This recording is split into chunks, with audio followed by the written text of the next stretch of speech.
এসেছে নয় নূরওয়ালা, যার নূরে সৃষ্টি সবই, যার নূরে আলোকিত হলো অন্ধকারে পৃথিবী, অন্ধকারে আলহামদুলিল্লাহি রাব্বিল আলামিন ওয়াসসালাতু ওয়াসসালামু আলা খাতামিন নাবিয়্যিন আম্মা বা'দ ফাআউযু বিল্লাহি মিনাশ শাইতানির রাজীম বিসমিল্লাহির রহমানির রহিম। আসসালাতু ওয়াসসালামু আলাইকা ইয়া রাসূলুল্লাহ, আসসালাতু ওয়াসসালামু আলাইকা ইয়া হাবিবাল্লাহ, আসসালাতু ওয়াসসালামু আলাইকা ইয়া নবিয়াল্লাহ ওয়া আলা আলিকা ওয়া সাহাবিকা ইয়া নূরাল্লাহ। মাদিনী চ্যানেলের দর্শক শ্রোতা, আপনাদের সবাইকে জানাই অনেক অনেক শুভেচ্ছা ও স্বাগতম। পবিত্র মাহে রবিউল আউয়াল উপলক্ষে মাদিনী চ্যানেল বাংলার বিশেষ অনুষ্ঠান, এই অনুষ্ঠানে আমরা প্রিয় নবী রসুল আরবি সাল্লাল্লাহু তাআলা আলাইহি ওয়া আলিহি ওয়াসাল্লামের শ্রেষ্ঠত্ব আলোচনা করব। প্রিয় নবী রসুল আরবি সাল্লাল্লাহু তাআলা আলাইহি ওয়া আলিহি ওয়াসাল্লামের মহত্ব ও মর্যাদা নিয়ে আলোচনা করব ইনশাআল্লাহ তাআলা। মাদিনী চ্যানেলের দর্শক শ্রোতা, আপনারা অবগত আছেন পবিত্র রবিউল আউয়াল মাসের 12 তারিখে প্রিয় নবী রসুল আরবি সাল্লাল্লাহু তাআলা আলাইহি ওয়া আলিহি ওয়াসাল্লাম এই দুনিয়াতে আগমন করেন এবং তার দুনিয়াতে আগমন উপলক্ষেই ঈদে মিলাদুন্নবী উদযাপিত হয়। এরই সাথে নবী করিম সাল্লাল্লাহু তাআলা আলাইহি ওয়া আলিহি ওয়াসাল্লামের জীবনী নিয়ে, নবী করিম সাল্লাল্লাহু আলাইহি ওয়া আলিহি ওয়াসাল্লামের শিক্ষা নিয়ে আলোচনা করা হয়। এরই ধারাবাহিকতায় আমাদের অনুষ্ঠান হচ্ছে নবী করিম রউফুর রহিম সাল্লাল্লাহু তাআলা আলাইহি ওয়া আলিহি ওয়াসাল্লামের শ্রেষ্ঠত্ব নিয়ে আলোচনা। তাই আমরা এর প্রতিটি পর্বে নবী করিম সাল্লাল্লাহু তাআলা আলাইহি ওয়া আলিহি ওয়াসাল্লামের বিভিন্ন মর্যাদা সম্পর্কে বিস্তারিতভাবে জানব। তাই এই পর্বেও আমরা একটি শ্রেষ্ঠত্ব নিয়ে আলোচনা করব। সেই আলোচনা শুরু করার পূর্বে আসুন দুরূদ শরীফের একটি ফজিলত শ্রবণ করে নেই। ক্বালা রাসূলুল্লাহ সাল্লাল্লাহু তাআলা আলাইহি ওয়া আলিহি ওয়াসাল্লাম আউলান নাসি বি ইয়াউমাল কিয়ামতি আকসারুহুম আলাইয়া সালাতান। প্রিয় নবী রাসূল আরবি সাল্লাল্লাহু তাআলা আলাইহি ওয়া আলিহি ওয়াসাল্লাম ইরশাদ করেন যে লোকদের মধ্যে কাল কিয়ামতের দিন আমার সবচাইতে নিকটবর্তী ব্যক্তি সেই হবে যে দুনিয়াতে আমার প্রতি অধিক হারে দুরূদ শরীফ পাঠ করবে। সুবহানাল্লাহ।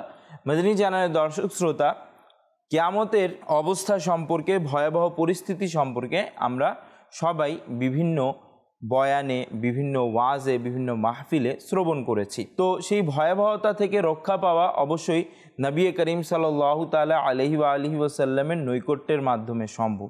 তো সেই নৈকট্য অর্জনের জন্য আমাদেরকে এই পৃথিবীতে অধিক হারে দুরূদ শরীফ পাঠ করতে হবে। সাল্লু আলাল হাবিব সাল্লাল্লাহু তাআলা আলা মুহাম্মদ সাল্লাল্লাহু আলাইহি ওয়া আলিহি ওয়াসাল্লাম। মাদিনী চ্যানেলের দর্শক শ্রোতা, আজকের পর্বের বিষয় হচ্ছে মাতৃকুলেই শ্রেষ্ঠত্বের বহির্প্রকাশ। জি মাদিনী চ্যানেলের দর্শক শ্রোতা, নবী করিম রউফুর রহিম সাল্লাল্লাহু তাআলা আলাইহি ওয়া আলিহি ওয়াসাল্লাম হচ্ছে সৃষ্টির মধ্যে সর্বশ্রেষ্ঠ। নবী করিম সাল্লাল্লাহু তাআলা আলাইহি ওয়া আলিহি ওয়াসাল্লাম একজন নবী, তিনি নবীদের মধ্যে সর্বশ্রেষ্ঠ। নবী করিম সাল্লাল্লাহু তাআলা আলাইহি ওয়া আলিহি ওয়াসাল্লাম একজন রসুল, তিনি রসুলদের মধ্যে সর্বশ্রেষ্ঠ। মহান আল্লাহ তাআলা নবী করিম সাল্লাল্লাহু তাআলা আলাইহি ওয়া আলিহি ওয়াসাল্লামকে প্রতিটি পর্যায়ে শ্রেষ্ঠত্ব দান করেছেন। তো নবী করিম সাল্লাল্লাহু তাআলা আলাইহি ওয়া আলিহি ওয়াসাল্লাম যখন শিশু ছিলেন, যখন মাতৃকোলে ছিলেন, তখনও তার শ্রেষ্ঠত্ব বজায় ছিল। তো কেমন শ্রেষ্ঠত্ব ছিল এবং কি মহত্ব ও মর্যাদার প্রকাশ সেই শিশুকালে, সেই মাতৃকোলে ঘটেছিল, সেই বিষয়ে আজকের পর্বে আমরা ইনশাআল্লাহ তাআলা আলোচনা করব। মাদিনী চ্যানেলের দর্শক শ্রোতা, নবী করিম রউফুর রহিম সাল্লাল্লাহু তাআলা আলাইহি ওয়া আলিহি ওয়াসাল্লামের জন্মের বহু বছর পূর্বের একটি ঘটনা রয়েছে যা হযরত ইমাম জালালউদ্দিন সুয়ুতি রহমতুল্লাহি তাআলা আলাই নিজের গ্রন্থে বর্ণনা করেন। এবং ইমাম জালালউদ্দিন সুয়ুতি রহমতুল্লাহি তাআলা আলাই এমন একজন ব্যক্তিত্ব যিনি ৭৫ বার জাগ্রত অবস্থায় প্রিয় নবী রসুল আরবি সাল্লাল্লাহু আলাইহি ওয়া আলিহি ওয়াসাল্লামের দিদার করেছিলেন। তিনি বহু গ্রন্থ প্রণেতা, অনেকগুলো গ্রন্থ রেখেছেন ইসলাম সম্পর্কে, তিনি অনেক জ্ঞানের অধিকারী ছিলেন।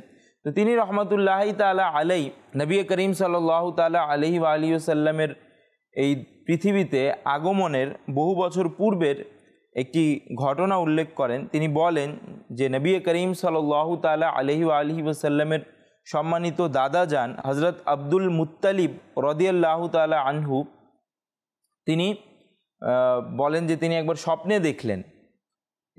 দেখলেন আর সেই স্বপ্নটি তার বর্ণনা মতে তা খুবই ভয়ঙ্কর ছিল।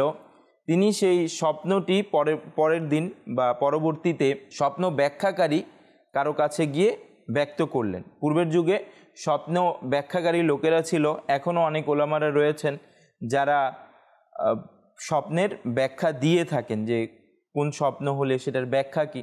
তো পূর্বেও এটা খুবই প্রচলিত ব্যাপার ছিল। স্বপ্নের ব্যাখ্যা জানার জন্য একজন স্বপ্ন ব্যাখ্যাকারী ব্যক্তির কাছে চলে গেলেন। তো তিনি গিয়ে নিজের স্বপ্ন ব্যাখ্যা করলেন যে তিনি স্বপ্নে একটি গাছ দেখতে পেলেন, একটি বৃক্ষ দেখতে পেলেন এবং সেই বৃক্ষের উচ্চতা ছিল আকাশ পর্যন্ত, আর সেই বৃক্ষের শাখা প্রশাখা দুনিয়ার চারদিকে ছড়িয়েছিল এবং সেই বৃক্ষের কিছু শাখা প্রশাখায় আরবের কিছু লোকেরা ধরেছিল, জড়িয়েছিল এবং কিছু লোকেরা সেটা কেটে ফেলার জন্য আগে বাড়ছিল, অগ্রসর হচ্ছিল। তো যারা সেটা কেটে ফেলার জন্য অগ্রসর হচ্ছিল তাদের সামনে একজন খুবই সুদর্শন যুবক উপস্থিত হলো এবং তাদের কোমর ভেঙে দিল এবং তাদের চোখ উপড়ে ফেললো। এটা স্বপ্নের ব্যাপারে তিনি বলছেন, যেভাবে করে তাদেরকে সেই বৃক্ষ কাটা থেকে বিরত রাখা হলো। তারপর তিনি দেখলেন যে সেই বৃক্ষটা সূর্যের চেয়েও বেশি আলোকিত, উজ্জ্বল, এবং কখনো সেটা লুকিয়ে যাচ্ছে এবং কখনো সেটা প্রকাশ পাচ্ছে। তো তিনি সেই বৃক্ষের ফল তিনি নিতে গেলেন, তো তাকে বাধা দেয়া হলো। তো তিনি জিজ্ঞাসা করলেন যে এই বৃক্ষের ফল কে নিতে পারবে। তো তাকে বলা হলো যে এই বৃক্ষের ফল কেবল সেই নিতে পারবে যেই বৃক্ষের সাথে সম্পৃক্ত হয়ে যাবে, যেই বৃক্ষকে জড়িয়ে ধরবে। এই স্বপ্ন দেখার পর তিনি ভীত সন্ত্রস্ত অবস্থায় জাগ্রত হয়ে গেলেন, তার ঘুম ভেঙে গেল এবং স্বপ্ন শেষ হয়ে গেল। তো যখন তিনি এটা স্বপ্ন ব্যাখ্যাকারী ব্যক্তির কাছে এই স্বপ্নটি বলছিলেন, তখন তিনি লক্ষ্য করলেন যে সেই স্বপ্ন ব্যাখ্যাকারীর ব্যক্তির চেহারার রং পরিবর্তন হয়ে গেছে। তো সেই স্বপ্ন ব্যাখ্যাকারী লোক বলল যে যদি আপনি সত্য বলে থাকেন তাহলে আপনার বংশ হতে এমন এক সন্তানের জন্ম হবে যে পূর্ব পশ্চিমের মালিক হবে এবং কিছু লোক তার গুণাবলী দেখেই তার সঙ্গী ও সাথী হয়ে যাবে। জি মাদিনী চ্যানেলের দর্শক শ্রোতা, আর পরবর্তীতে তো এমনটাই হলো যে আব্দুল মুত্তালিব রাদিয়াল্লাহু তাআলা আনহু এর শাহজাদা হযরত আব্দুল্লাহ রাদিয়াল্লাহু তাআলা আনহু, যিনি নবী করিম সাল্লাল্লাহু আলাইহি ওয়া আলিহি সাল্লামের সম্মানিত পিতা, তার নুরানি ঘরে নবী করিম সাল্লাল্লাহু তাআলা আলাইহি ওয়া আলিহি ওয়াসাল্লামের জন্ম হলো। তিনি রবিউল আউয়াল মাসের 12 তারিখে এই পৃথিবীতে তশরিফ আনলেন।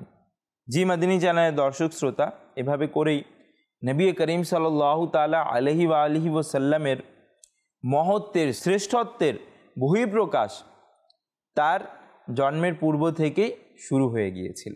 মাদিনী চ্যানেলের দর্শক শ্রোতা, এমনকি নবী করিম রউফুর রহিম সাল্লাল্লাহু তাআলা আলাইহি ওয়া আলিহি ওয়াসাল্লামের পৃথিবীতে আগমন করতেই নবী করিম সাল্লাল্লাহু আলাইহি সাল্লামের যখন জন্ম হলো তখন কুফর ও শিরকের মেঘ কেটে গেল।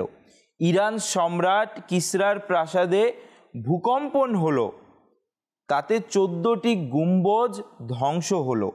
ইরানের যে অগ্নিকুণ্ড 1000 বছর ধরে জ্বলছিল তা নিভে গেল। সাবা নদী শুকিয়ে গেল এবং কাবা শরীফ আন্দোলিত হতে লাগলো। জি মাদিনী চ্যানেলের দর্শক শ্রোতা, এভাবে করে নবী করিম সাল্লাল্লাহু আলাইহি সাল্লামের জন্মের সময়ও বিভিন্ন রকম অলৌকিক ঘটনা ঘটে যাচ্ছিল, যা নবী করিম সাল্লাল্লাহু তাআলা আলাইহি ওয়া আলিহি ওয়াসাল্লামের এই সর্বশ্রেষ্ঠ নবীর, সর্বশ্রেষ্ঠ রসুলের, সর্বশ্রেষ্ঠ সৃষ্টির, মহান আল্লাহ তাআলার সবচেয়ে প্রিয় ব্যক্তিত্বের আগমনের সুসংবাদ দিয়ে যাচ্ছিল। মদিনী চ্যানেলের দর্শক শ্রোতা, নবী করিম সাল্লাল্লাহু তাআলা আলাইহি ওয়া আলিহি ওয়াসাল্লাম যখন শিশু ছিলেন তখন যারা নবী করিম সাল্লাল্লাহু আলাইহি ওয়া আলিহি ওয়াসাল্লামকে দুধ পান করিয়েছেন তাদের মধ্যে তো সর্বপ্রথম হযরত সাইয়্যিদাতুনা বিবি আমেনা রাদিয়াল্লাহু তাআলা আনহা-এর নাম আসে, যিনি নবী করিম সাল্লাল্লাহু তাআলা আলাইহি ওয়া আলিহি ওয়াসাল্লামের সম্মানিতা মাতা। এরপর নবী করিম সাল্লাল্লাহু তাআলা আলাইহি ওয়া আলিহি ওয়াসাল্লামকে আবু লাহাবের আজাদকৃত দাসী হযরত সুয়াইবা রাদিয়াল্লাহু তাআলা আনহা দুধ পান করানোর সৌভাগ্য অর্জন করেন, অর্থাৎ তিনিও নবী করিম সাল্লাল্লাহু তাআলা আলাইহি ওয়া আলিহি ওয়াসাল্লামের দুধ মা। তারপর হযরত হালিমা রাদিয়াল্লাহু তাআলা আনহাও নবী করিম সাল্লাল্লাহু আলাইহি ওয়া আলিহি ওয়াসাল্লামের দুধ মা, এবং এরই সাথে হযরত সাইয়্যিদাতুনা উম্মে আইমান রাদিয়াল্লাহু তাআলা আনহাও নবী করিম সাল্লাল্লাহু তাআলা আলাইহি ওয়া আলিহি ওয়াসাল্লামের দুধ মা হওয়ার সৌভাগ্য অর্জন করেন।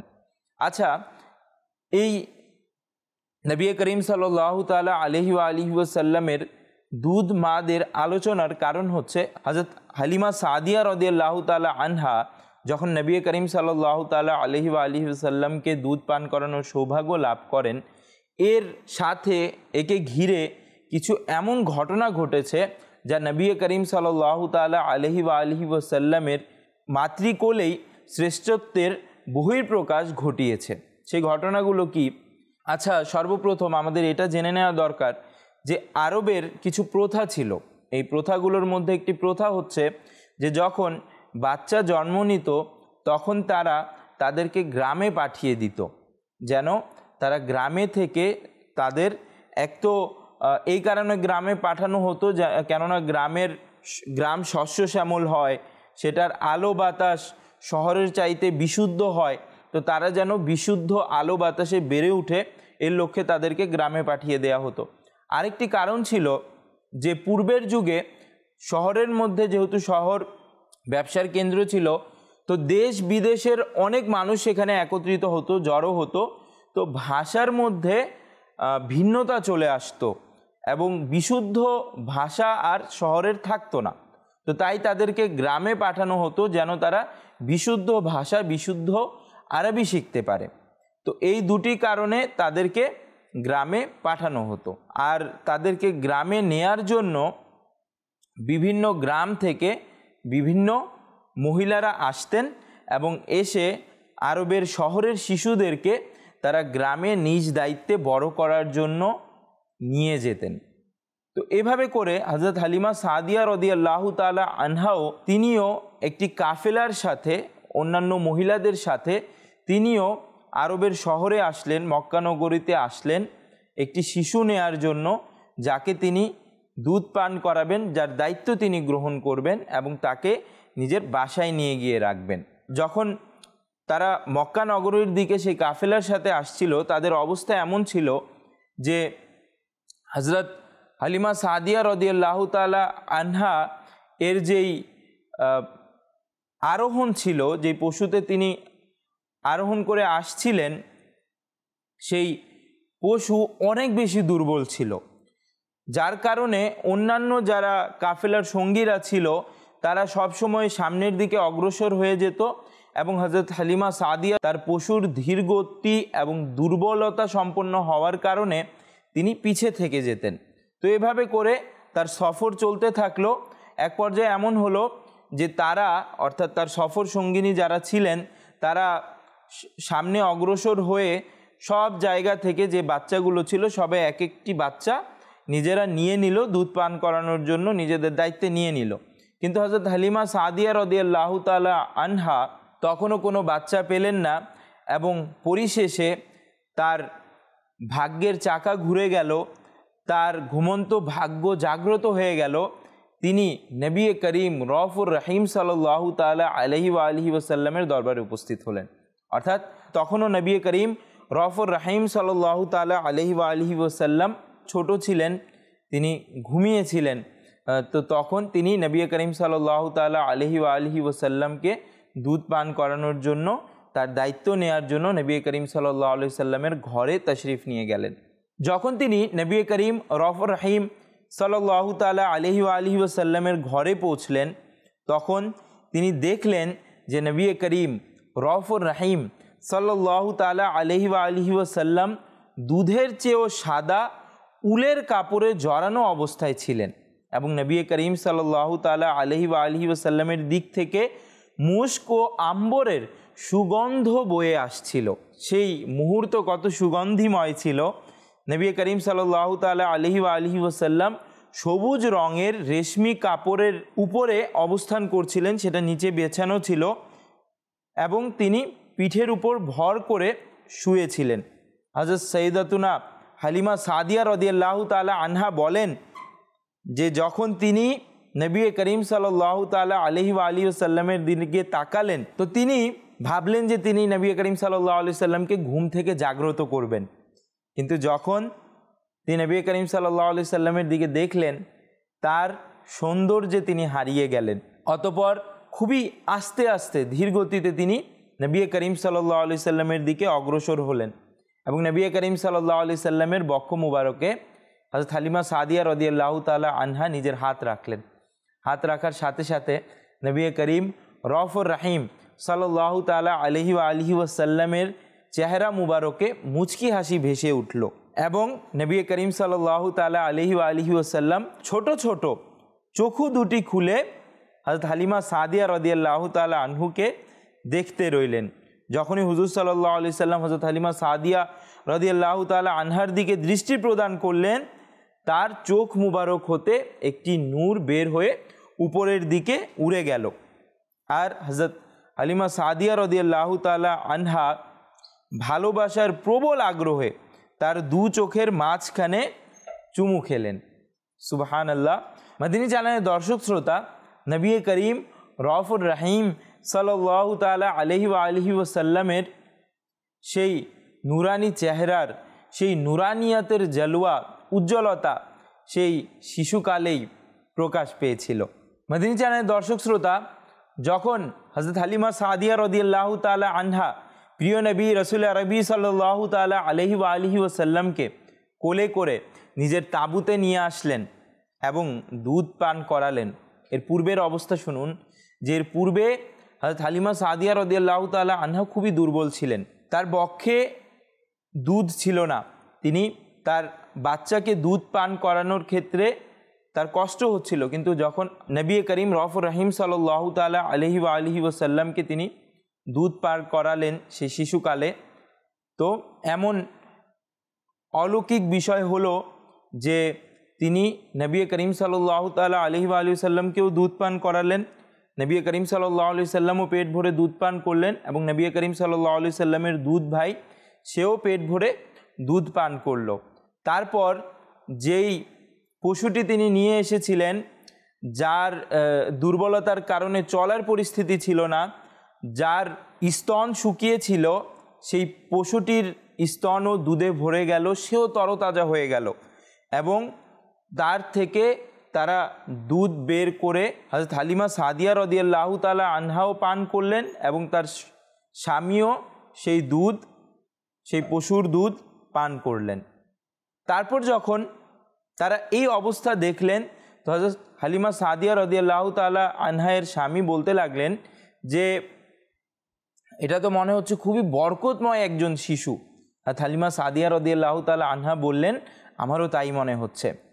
তারপর তারা যখন অন্যান্য সঙ্গীদের সাথে, অন্যান্য সাথীদের সাথে, সফর সঙ্গীদের সাথে যারা অন্যান্য বাচ্চা নিজের কুলে নিয়েছিল, তারা যখন হযরত হালিমা সাদিয়া রাদিয়াল্লাহু তাআলা আনহা এবং তার স্বামী যখন নবী করিম রউফুর রহিম সাল্লাল্লাহু তাআলা আলাইহি ওয়া আলিহি ওয়াসাল্লামকে কোলে করে নিয়ে সেই পশুর উপর দিয়ে যাচ্ছিলেন, তো তখন সেই পশুর মধ্যে এত শক্তির সঞ্চার হলো, সেই পশুটি এত দ্রুত গতি সম্পন্ন হয়ে গেল যে কাফেলার অন্যান্য সঙ্গী যারা ছিল সেই সবগুলোকে ছাড়িয়ে সে সামনে অগ্রসর হতে লাগলো।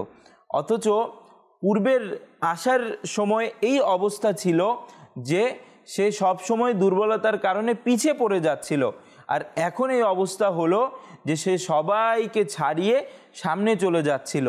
তো অন্যান্য সঙ্গিনীরা বিশ্বাসই করতে পারলো না যে এটা সেই পশুই যা নিয়ে আসার সময় সব থেকে পেছনে চলে আসছিল। তো তারা জিজ্ঞাসা করতে লাগলো হযরত হালিমা সাদিয়া রাদিয়াল্লাহু তাআলা আনহাকে যে তুমি কি এই নতুন একটি পশু ক্রয় করেছো কিনা, তরতাজা পশু ক্রয় করেছো কিনা জিজ্ঞাসা করতে লাগলো। কারণ এটা তো কখনোই সম্ভব না যে কিছু সময় পূর্বে যেই পশুটি আসছিল দুর্বল ছিল, দুর্বলতার কারণে সে সামনে অগ্রসর হতে পারছিল না, আর এখন তার এই অবস্থা যে সে সবাইকে ফেলে সামনে চলে যাচ্ছে। মাদিনী চ্যানেলের দর্শক শ্রোতা, এটা নবী করিম সাল্লাল্লাহু তাআলা আলাইহি ওয়াসাল্লামের অবস্থানের বরকত ছিল। তো যেভাবে বলছিলাম যে মাতৃকোল থেকেই নবী করিম সাল্লাল্লাহু তাআলা আলাইহি ওয়াসাল্লামের শ্রেষ্ঠত্বের বহিঃপ্রকাশ হচ্ছিল। বরং নবী করিম সাল্লাল্লাহু আলাইহি ওয়াসাল্লামের জন্মের পূর্ব থেকেই নবী করিম সাল্লাল্লাহু তাআলা আলাইহি ওয়াসাল্লামের শ্রেষ্ঠত্বের বিভিন্ন ঘটনা ঘটে যাচ্ছিল। মদিনী চ্যানেলের দর্শক শ্রোতা, নবী করিম রউফুর রহিম সাল্লাল্লাহু তাআলা আলাইহি ওয়াসাল্লাম যখন হযরত হালিমা সাদিয়া রাদিয়াল্লাহু তাআলা আনহা এর ঘরে অবস্থান করলেন, সেই সময় অন্যান্য ঘরের যারা পশুরা ছিল, গৃহপালিত পশু যেগুলো ছিল, সেগুলোর ক্ষেত্রে কি হতো যে যেহেতু তাদের গ্রামে তখন দুর্ভিক্ষের মতো চলছিল, অর্থাৎ পশুরা পর্যাপ্ত পরিমাণ খাবার পেত না, তো তাদের স্তন শুকিয়ে থাকতো, তারা পর্যাপ্ত পরিমাণ দুধও দিতে পারতো না, বরং দুধের এক ফোঁটাও পাওয়া যেত না। অন্যদিকে হযরত হালিমা সাদিয়া রাদিয়াল্লাহু তাআলা আনহায়ের ঘরের অবস্থা এই ছিল যে তার ঘরের গৃহপালিত পশুগুলো পর্যাপ্ত পরিমাণ দুধ দিত, তারা নিজেরাও দুধ পান করত এবং দুধ সংরক্ষণও করতে পারত, এই পরিমাণে দুধ সেই পশুটি দিত। তো অন্যান্য প্রতিবেশীরা, এলাকার লোকেরা তারা দেখে ভাবতে লাগলো যে হয়তোবা সে যেখানে তাকে যেখানে চড়ানো হয়, সেই পশুটাকে খেতে যে মাঠে রাখা হয়, যে স্থানে রাখা হয়, সেখানেও হয়তোবা খুব ভালো ঘাস ইত্যাদি এই জাতীয় কিছু আছে লতা পাতা, যেগুলো খেয়ে তার দুধ বেশি হয়। তো তারা তাদের রাখালকে বলতো যে তোমরাও সেই স্থানেই পশুটি চড়াবে যেখানে হযরত হালিমা সাদিয়া রাদিয়াল্লাহু তাআলা আনহায়ের পশু চড়ানো হয়, যেখানে হযরত হালিমা সাদিয়া রাদিয়াল্লাহু তাআলা আনহায়ের পশু থাকে সেখানে তোমরাও তোমাদের পশু গিয়ে বাঁধবে। কিন্তু তারা তো জানতো না যে সেটা সেই মাঠ কিংবা ঘাস কিংবা লতা পাতার কোনো গুণ ছিল না, বরং এটা তো নবী করিম সাল্লাল্লাহু তাআলা আলাইহি ওয়াসাল্লামের শ্রেষ্ঠত্ব ছিল যে তিনি যেই ঘরেই কদম রেখেছেন সেই ঘর বরকতময় হয়ে গিয়েছে। শুধু সেই ঘর বরকতময় হয়নি, বরং সেই ব্যক্তি বরকতময় হয়নি, বরং সেই ঘরের সাথে সংশ্লিষ্ট যতগুলো প্রাণী, যতগুলো বিষয় ছিল সবগুলোই বরকতময় হয়ে গিয়েছিল, আর সেই বরকতের বহিঃপ্রকাশই ঘটে যাচ্ছিল। মদিনী চ্যানেলের দর্শক শ্রোতা, নবী করিম সাল্লাল্লাহু তাআলা আলাইহি ওয়াসাল্লামের বেড়ে উঠাও ছিল অন্যান্য শিশুদের থেকে অন্যতম। নবী করিম সাল্লাল্লাহু আলাইহি সাল্লামের শিশুকালের ব্যাপারে হযরত সাইয়েদুনা ইমাম আব্দুল্লাহ মারুজি রহমতুল্লাহি তাআলা আলাইহি উদ্ধৃত করেন, যখন রাসূল আকরাম সাল্লাল্লাহু তাআলা আলাইহি সাল্লামের বয়স 2 মাস হলো, তখন বাচ্চাদের সাথে হাঁটুতে ভর দিয়ে চলতে লাগলেন। যখন 3 মাস বয়সে উঠে দাঁড়াতে লাগলেন এবং যখন 4 মাস হলো, তখন দেয়াল ধরে চারদিকে হাঁটতেন, এবং যখন 5 মাস বয়স হলো তখন সম্পূর্ণরূপে চলাফেরা করতে পারতেন। এবং যখন নবী করিম সাল্লাল্লাহু আলাইহি সাল্লামের বরকতময় বয়স 6 মাস হলো, তখন দ্রুত চলা শুরু করলেন।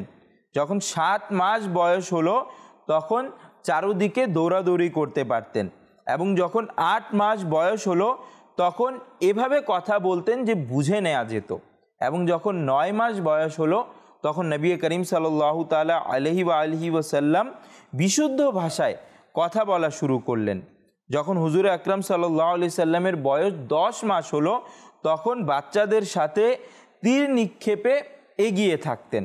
মদিনী চ্যানেলের দর্শক শ্রোতা, নবী করিম সাল্লাল্লাহু তাআলা আলাইহি ওয়াসাল্লামের বেড়ে ওঠার মধ্যেও শ্রেষ্ঠত্বের প্রকাশ ঘটে, এবং নবী করিম সাল্লাল্লাহু তাআলা আলাইহি ওয়াসাল্লামের শিশুকালের আচার আচরণের ক্ষেত্রেও কিন্তু শ্রেষ্ঠত্ব বিদ্যমান ছিল।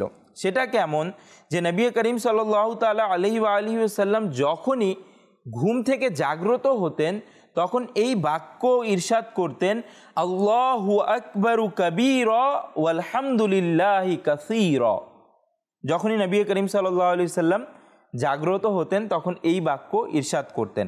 এবং নবী করিম সাল্লাল্লাহু তাআলা আলাইহি ওয়া আলিহি সাল্লামের দোলনাকে ফেরেশতারা দোলাতো। নবী করিম রফুর রহিম সাল্লাল্লাহু তাআলা আলাইহি ওয়া আলিহি ওয়াসাল্লাম এর শিশুকালের ব্যাপারে আরেকটি বর্ণনা আছে, খুব চমৎকার বর্ণনা, যে হযরত সাইয়েদুনা আব্বাস রাদিয়াল্লাহু তাআলা আনহু বলেন যে তিনি নবী করিম সাল্লাল্লাহু আলাইহি সাল্লামের দরবারে আরজ করলেন, ইয়া রাসূলুল্লাহ সাল্লাল্লাহু আলাইহি সাল্লাম, আমাকে তো আপনার নবুয়তের নিদর্শন দ্বীনে ইসলামে আসার দাওয়াত দিয়েছে।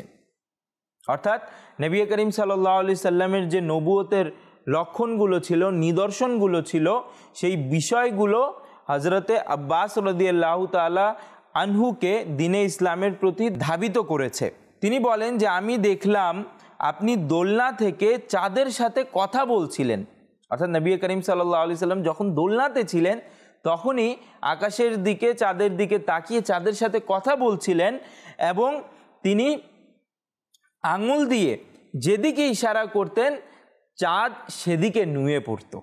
এটাকে আলা হযরত রহমাতুল্লাহি তাআলা আলাইহি কি চমৎকারভাবে ব্যক্ত করেছেন, চাঁদ ঝুক जाता जिधर उंगली उठाते महद में क्या ही चलता था इशारों पर खिलौना नूर का। सुबहान अल्लाह। मदनी চ্যানেলের দর্শক শ্রোতা, তো নবী করিম রফুর রহিম সাল্লাল্লাহু তাআলা আলাইহি ওয়া আলিহি ওয়াসাল্লামের শ্রেষ্ঠত্বের বহিঃপ্রকাশ শিশুকাল থেকেই হয়ে গিয়েছিল। নবী করিম সাল্লাল্লাহু তাআলা আলাইহি ওয়া আলিহি ওয়াসাল্লামের আরও সুন্দর বৈশিষ্ট্য যেটা শিশুকালেই প্রকাশ পেয়েছিল তা হচ্ছে যে নবী করিম সাল্লাল্লাহু তাআলা আলাইহি ওয়া আলিহি ওয়াসাল্লাম যখন কথাবার্তা বলা শুরু করলেন তো বিসমিল্লাহির রহমানির রহিম পাঠ করা ছাড়া কোনো কিছুর দিকে হাত বাড়াতেন না। জি মাদিনী চ্যানেলের দর্শক শ্রোতা, তো আমরা এই পরিপূর্ণ পর্বের মাধ্যমে নবী করিম সাল্লাল্লাহু তাআলা আলাইহি ওয়া আলিহি ওয়াসাল্লামের শিশুকালেই যে শ্রেষ্ঠত্বের বহিঃপ্রকাশ ঘটেছিল সেই সম্পর্কে জানতে পারলাম। এই সাথে আরেকটি মেসেজ আমি আপনাদেরকে দিয়ে যেতে চাই যে যেহেতু এটা রবিউল আউয়ালের মাস, নবী করিম সাল্লাল্লাহু আলাইহি ওয়া আলিহি ওয়াসাল্লামের আগমনের মাস, তো নবী করিম সাল্লাল্লাহু আলাইহি ওয়া আলিহি ওয়াসাল্লামের জীবনী থেকে শিক্ষা নিয়ে আমরাও নিজেদের জীবনে ছোট ছোট পরিবর্তন ঘটাই। নবী করিম সাল্লাল্লাহু তাআলা আলাইহি ওয়া আলিহি ওয়াসাল্লামের ঈদে মিলাদুন নবীর উদযাপনের সবচেয়ে বড় বিষয় তো এটি হচ্ছে যে নবী করিম সাল্লাল্লাহু তাআলা আলাইহি ওয়া আলিহি ওয়াসাল্লামের জীবন থেকে আমরা যেন শিখে নবী করিম সাল্লাল্লাহু তাআলা আলাইহি ওয়া আলিহি ওয়াসাল্লামকে আরও ভালোভাবে জেনে আমরা যেন তার আদর্শের উপর আমল করতে পারি। তো নবী করিম সাল্লাল্লাহু আলাইহি ওয়াসাল্লামের শিশুকালের আদর্শ কি ছিল, যে যখন তিনি কোনো জিনিসের দিকে হাত বাড়াতেন তখন বিসমিল্লাহির রহমানির রহিম পাঠ করতেন। তো আমাদেরও উচিত যে আমরা যেন কোনো কিছু ধরার পূর্বে, নেয়ার পূর্বে বিসমিল্লাহির রহমানির রহিম পাঠ করি। কেননা নবী করিম সাল্লাল্লাহু আলাইহি ওয়াসাল্লামের হাদিস শরীফ হচ্ছে কুল্লু আমরিন যী বালিন লাম ইউবদা বিসমিল্লাহির রহমানির রহিম ফাহুয়া আক্তাউ। অর্থাৎ প্রতিটি গুরুত্বপূর্ণ কাজ যা বিসমিল্লাহির রহমানির রহিমের মাধ্যমে শুরু করা হয় না তা অসম্পূর্ণ থেকে যায়। এরই সাথে আমাদের আরেকটি বিষয় শিক্ষা নেওয়া দরকার যে আমরা যেন আমাদের শিশুদেরকেও ভালো ভালো বাক্য শিখাই, আল্লাহু আকবার বলা শিখাই, আল্লাহ বলা শিখাই, বিসমিল্লাহির রহমানির রহিম পাঠ করা শিখাই এবং এরই সাথে আল্লাহু আকবার জিকির করাও যেন আমাদের বাচ্চাদেরকে আমরা শিখাই। আল্লাহ তাআলা আমরা যা শুনেছি তার উপর আমল করার তৌফিক দান করুক। আল্লাহ তাআলা আমাদেরকে প্রিয় নবী রাসূল আরবি সাল্লাল্লাহু তাআলা আলাইহি ওয়া আলিহি ওয়াসাল্লামের শ্রেষ্ঠত্ব বুঝার, শোনার এবং অন্যকে জানানোর তৌফিক দান করুক।